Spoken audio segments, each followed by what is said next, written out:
Hi, everyone. Welcome back to the Clean Slate podcast. My name is KD. I'm really excited about today's episode. As you can see, we're in a different environment. I've invited someone who's very dear to me. It's a woman that I've met in a very difficult time in my life. She is not only amazing professionally, but also on a personal level in her personal life. And I thought she was the perfect person to invite in this podcast to speak to you about the very controversial topic that is therapy. So I'm going to introduce to you Sabine. She is a psychologist, and I'll let her speak about her professional background and how she became a psychologist. So welcome to the Clean Slate podcast. I'm so excited to have you today. Really, it's exciting because we've never actually met in person. Right. Today is the first time, and I'm grateful that you've accepted to come. Thank you so much. I'm grateful and I'm so happy to see you. So I'm a psychologist in Quebec, in the province of Quebec. So I have a master's degree in psychology. The last generation of master's degree students in Quebec to have access to this license. Nice. And so I've been practicing for over 25 years. That's a lot of experience. That's a lot of people that you've seen. So I want you to talk to us a little bit about what are some of the benefits of speaking to a psychologist, or the benefits of therapy in general. So psychotherapy is useful for your overall wellness, your life satisfaction, right? You learn, you can strengthen your self-esteem. It's beneficial to improve communication with your loved ones or people around you. You can learn to change some negative behaviors that impact you.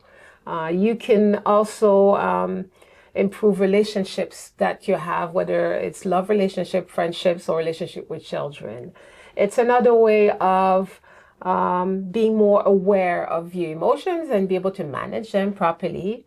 You learn, there's so many different benefits to psychotherapy, and it's customized to each individual and for each individual case and needs. That's amazing that you say that, because when I was going through my difficult patch or my rough patch, I was conflicted with the difficulty of healing, the difficult path of healing, and I needed to choose therapy. And I was confronted with the fact that people always speak negatively about therapy and how people don't want to go to therapy, or they think that it's useless. But I was at a time in my life where I was really intent on healing, and it actually helped change my life. And so I want you to talk to us about how it could impact someone's life, how it could shift someone's life, because it actually did for me. I think the first thing that people maybe are not aware, the public, is psychotherapy. Also, of course, it depends on the skill of the psychologist, but I think one important ingredient is the relationship. So the client has to be comfortable with the psychologist. And us psychologists, we don't control. So everybody has their own preference, male, female, right? Black, white, francophone, anglophone, LGBTQ plus, or, a straight psychotherapist. So I think the first element is finding, a relationship that clicks with the psychologist. And I think once you have that positive relationship, you feel comfortable, everything, comes, I think, naturally. Yeah, and it did with us. Yes. It did with us. Even virtually. I know, and that's behind the screen. 100%. And that's the thing that I really like, is that because of your background, because of, we have the same cultural background, yes. And you're a Black woman. So there's a lot of things I identify to, but I'm going to shift a little bit about your personal experience, because that was one of the things that really appealed to me. Because I felt like I was in a situation where I was misunderstood, or people didn't really understand what my situation was and what I was going through. And when you opened up and shared that with me, it really put me in a situation of trust, and it really helped me open up to you, and like I knew that you knew what I was going through. Professionally, you have an amazing background, but also personally, I want you to talk to us a bit about what you've experienced. So let me preface that, in our training, psychologists in Canada, in North America, in the US, even in Europe, we're taught not to share about our personal experiences. I remember my training, it's something you don't know unless it's immediately beneficial to the therapeutical relationship. But in a transcultural approach, an approach for, community, immigrant community, I think it's something important because, as you say, it made you feel more in trust. Yeah. Right. So that's why I think I took the risk to share. But if I, for example, discuss that with a colleague that's not from an immigrant community or a BIPOC person, I think they would say, no, Sabine, you don't do that. You don't share about your personal experience. So yes, I was married to somebody who was emotionally abusive, financially abusive, 21 years. And I often tell my clients, who feel guilty, who feel that they were maybe naive. I tell them, well, me, I'm a trained mental health professional, and I was in a relationship like that. So just to tell you how expert and manipulating these individuals are, even somebody who's a mental health professional can fall into a relationship like that. Very damaging. Yeah, and I'm not gonna lie, I felt a lot of guilt for a long time, like especially after I separated. Immediately as I was doing some introspection, like I questioned myself, how did I get there? How did I get to a point where I let this manipulation go on for so long, and that I didn't react to it. I didn't do I didn't do anything. Why did I let this happen? I felt like I was a smart individual. Like I don't know, like I was wondering how I got there, and I want you to talk a little bit about that. Yeah, so, I think I've learned to forgive myself. And looking back, I'm thinking about maybe I was not experienced, I was naive, and like my psychologist, because I was in psychotherapy after this divorce, my psychotherapist said, most people who are victimized by narcissists are good people. People are able to compromise, sacrifice. People that see the good side, right? People are able to not hold on to grudges and anger, and just every day is a new day. So I think that puts us more at risk, of being victimized. My qualities made me a victim. Yes. My strengths, the beauty of my temperament. And, these people, they're parasites. They want to suck in everything that they don't have. Your kindness, your gentleness, your liveliness, how lovable you are. All these qualities they don't have, they're attached to you so that they can maybe have some of that, or maybe destroy what you have. Right. So you mentioned the word narcissist. Yes.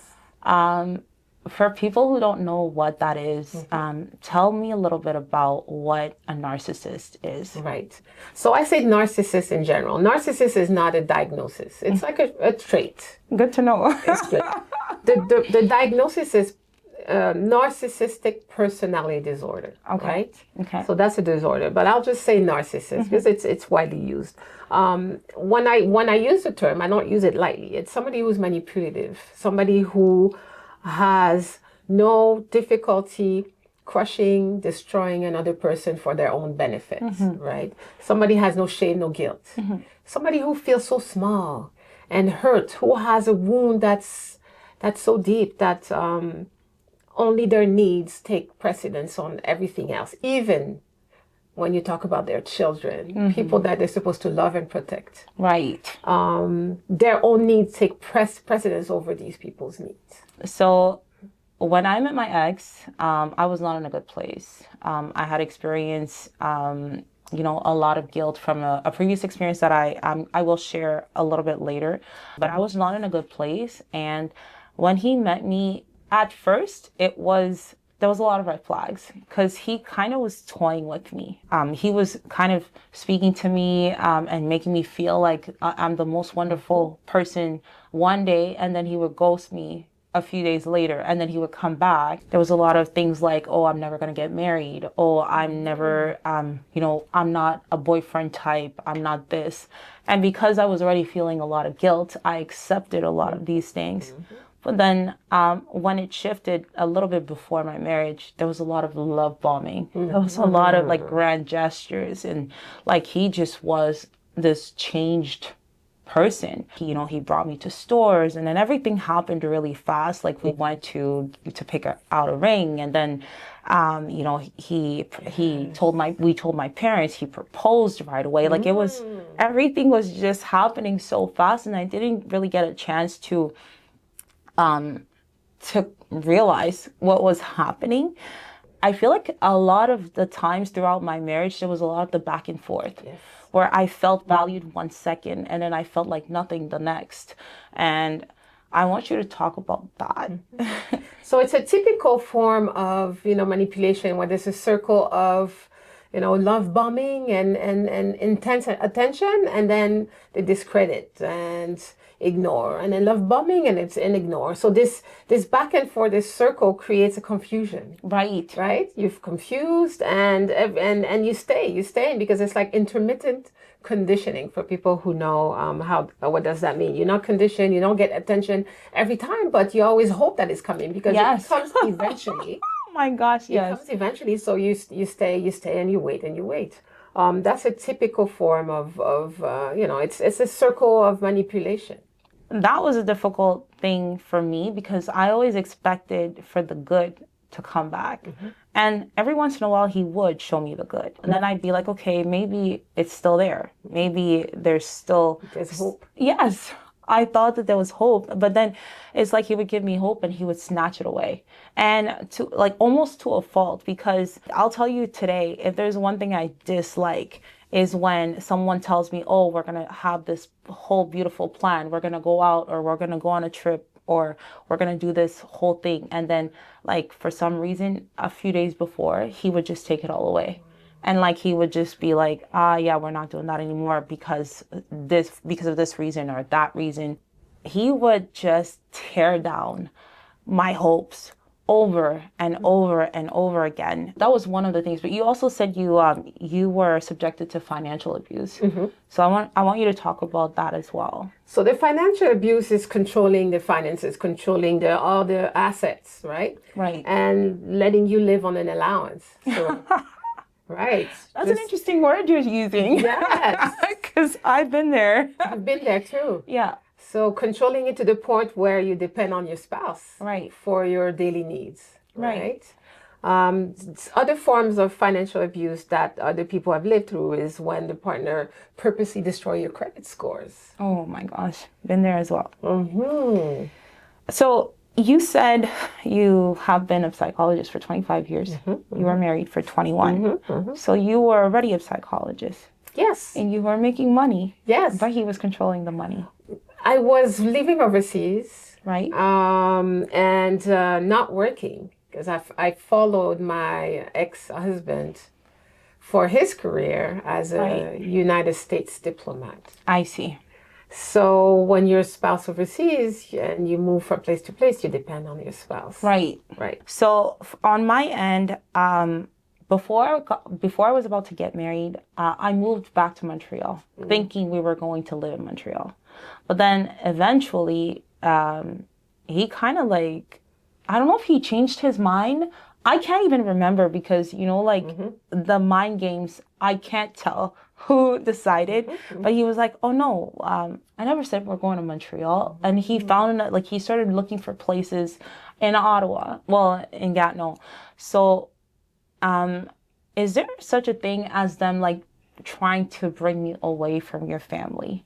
Oh yes, isolation is also a very, very powerful tool to keep control on a partner. It's isolating, making you create, like they call it triangulation, create conflicts between you and another family member, for example, finding a reason to create conflicts.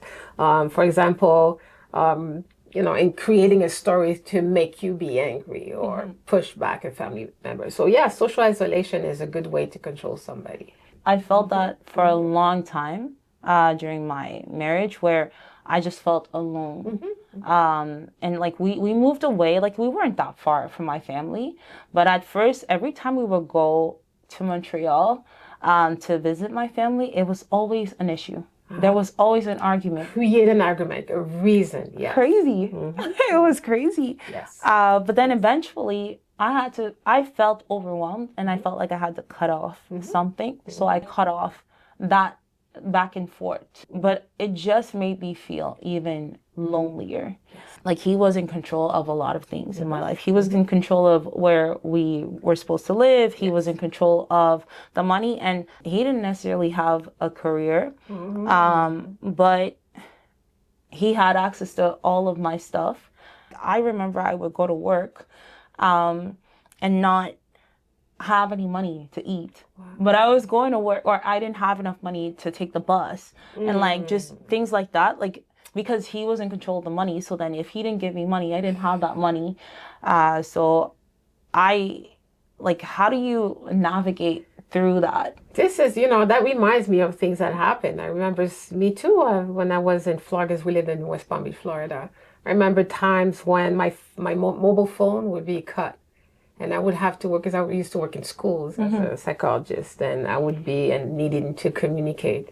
And I would just be so distraught, like, I don't have way to communicate, call the daycare for my children.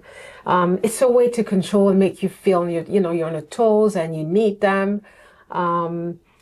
It's also sometimes not having enough food. I remember going to the supermarket and, you get to the cash register, there's not enough, or the check bounce.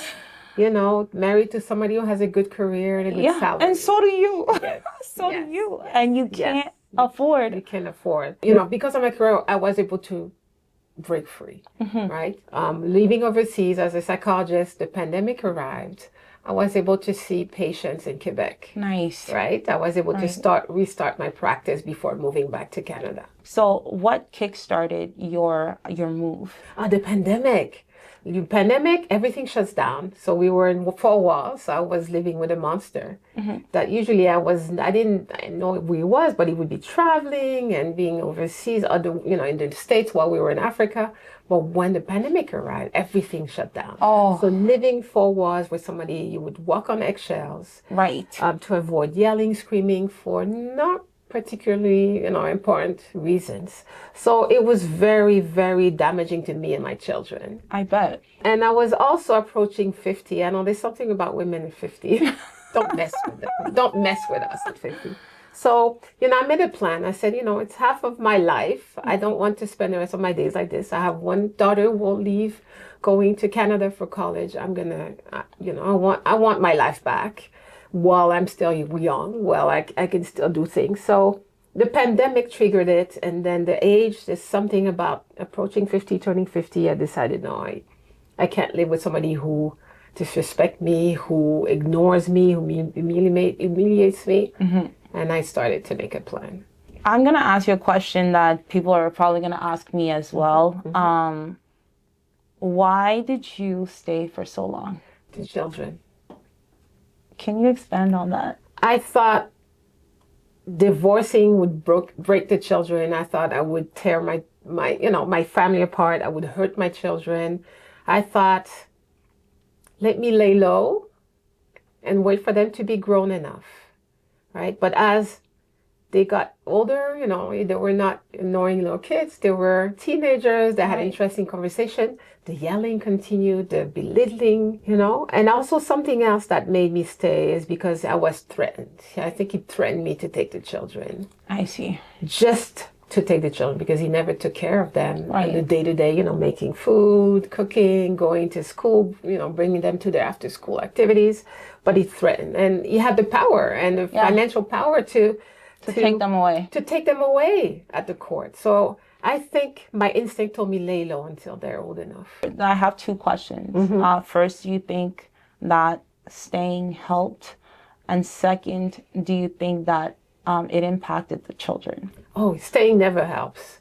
Abuse is abuse. And if you have a man in the house who emotionally abused, the mother, the children will be affected.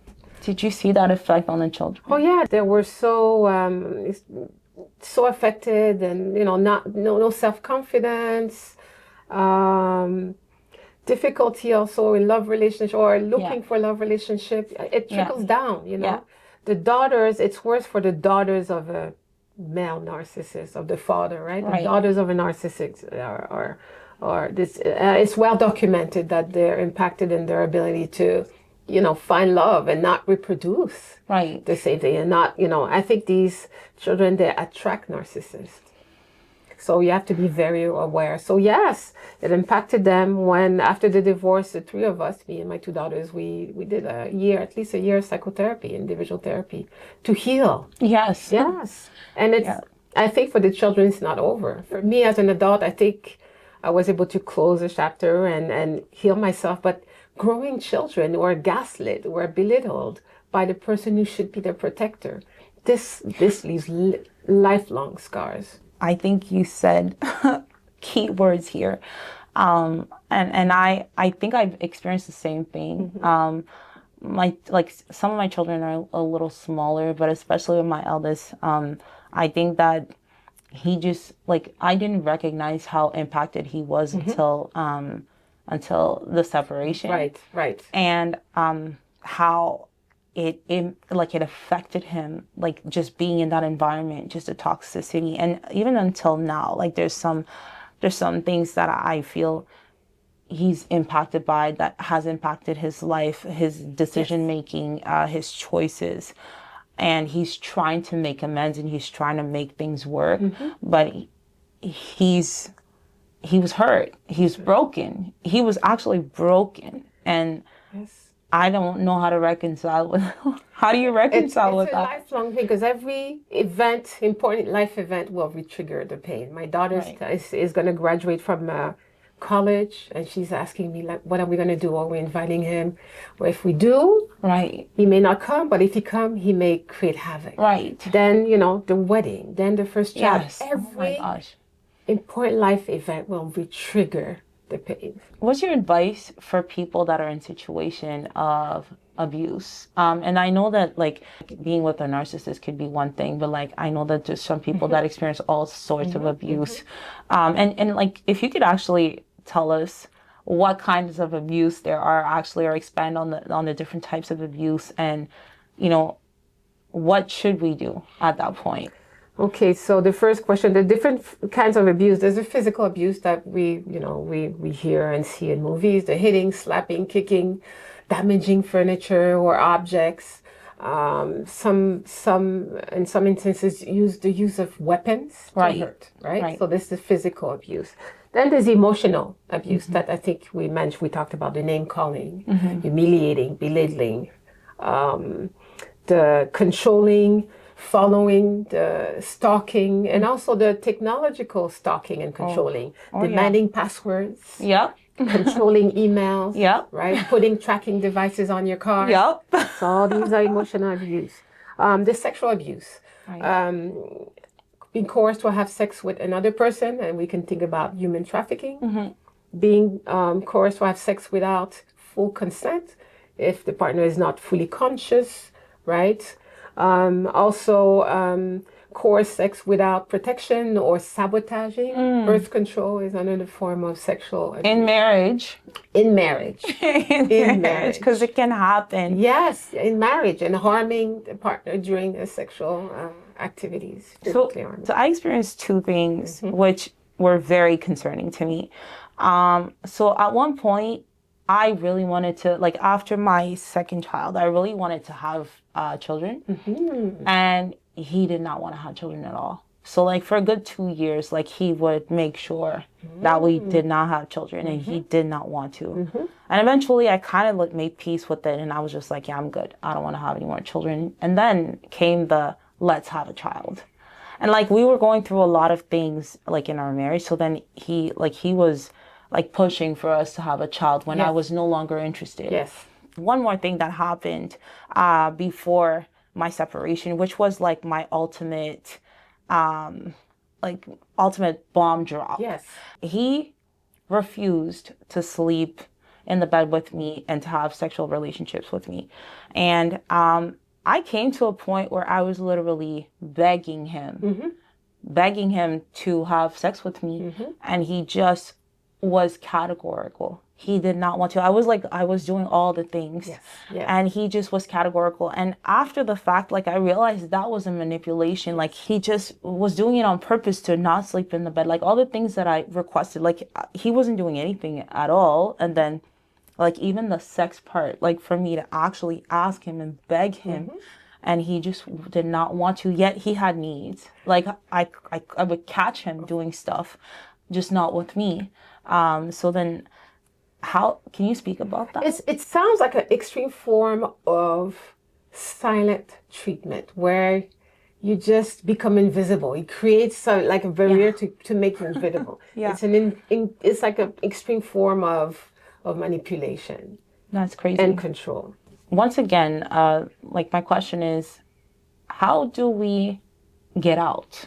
And I know, like I'm asking you, it's hard to ask you these questions because the truth is you can't technically feed me the answers.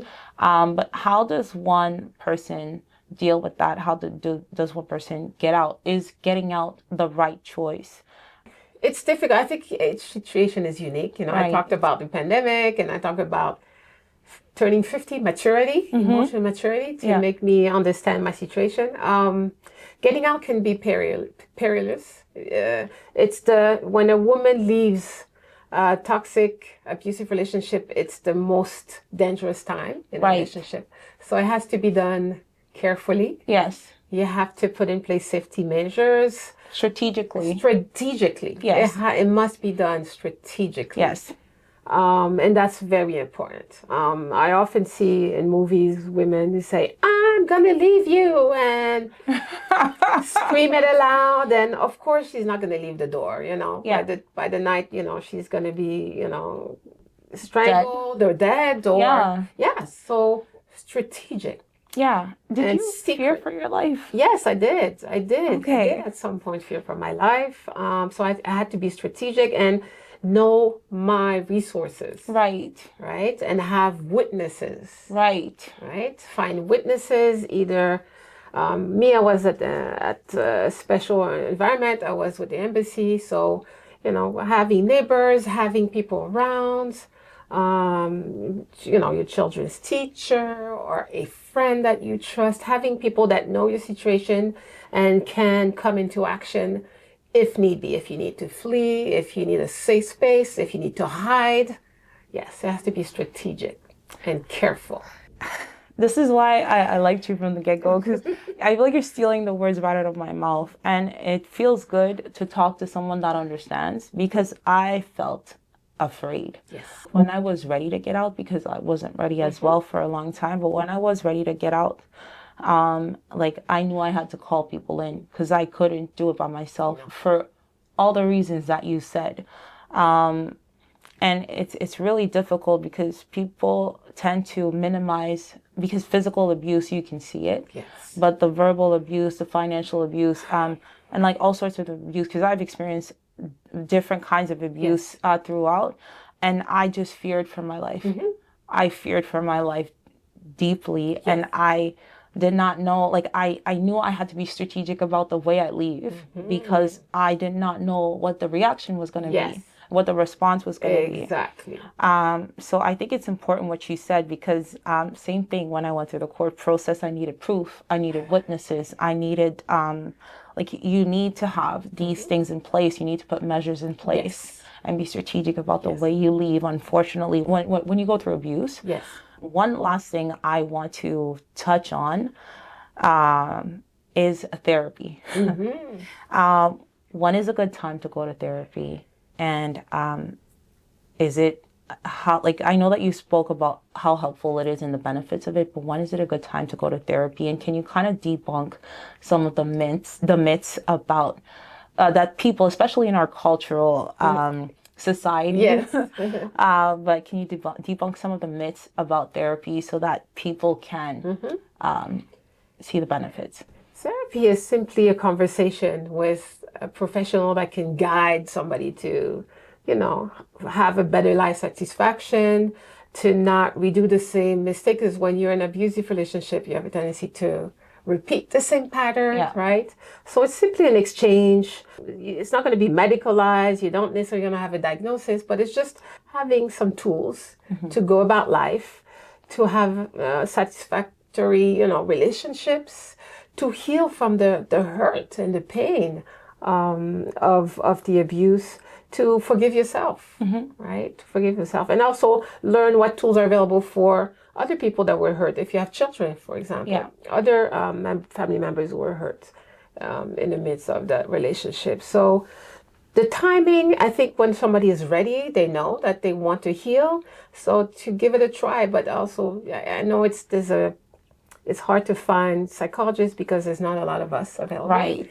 But there are resources that I can share you. Maybe you could share with your viewers. Yeah. There's resources of places that specifically, have the approach for our communities, for Black communities.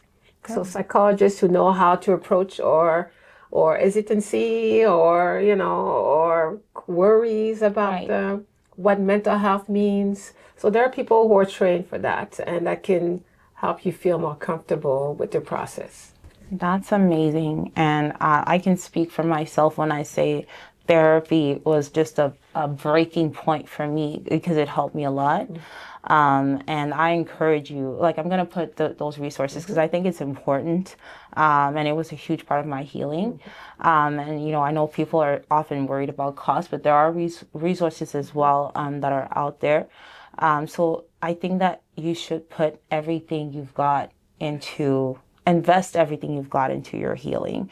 And it's not too costly because it'll cost you more not to heal. You're right. You're right. Not to heal than to actually to stay in an environment that's toxic. Yes. And I just want to end this with telling you the enemy, what he wants is to kill, steal, and destroy. And so, like, he's not interested in being your friend and being passive. He's going to try to kill, steal, and destroy. And marriage is something that comes from God. And the enemy wants to kill that. He wants to steal that. He wants to destroy that. He wants to destroy you. And so he's going to do whatever he can to attack the people that are surrounding you, to attack you specifically. And you have to keep an open mind and an open heart to the people that are surrounding you, that are trying to help you. If you see that you're finding yourself in an isolated place where you don't have anyone, that's a red flag. And that's where you need to start asking yourself questions about who's in your surroundings, who's controlling your environment, and what kind of help you can find. And believe me when I say there is help out there.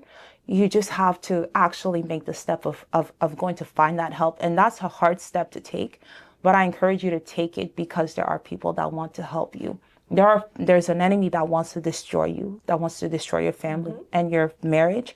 But there are people that want to help you and that want to land you a helping hand. You just have to make that step and go look for those people and invest in that healing because it'll change your life. So thank you so much, Sabine. Thank you, Karen, for this. This is such an important topic. And I think that toxic relationship abuse, it's not talked enough, especially when it's invisible, like the emotional, the financial. So it's a very important work that you do to share that information. Thank you so much for joining us, for sharing your professional experience as much as your personal experience. And I think that that's what makes you such a beautiful human being. I know that it's not typical in your field of work, but I'm grateful that you were able to do that because people get to see a different side of abuse, and they get to see that. And it's never too late. You're an example of that, and so am I. It's never too late to start with your clean slate.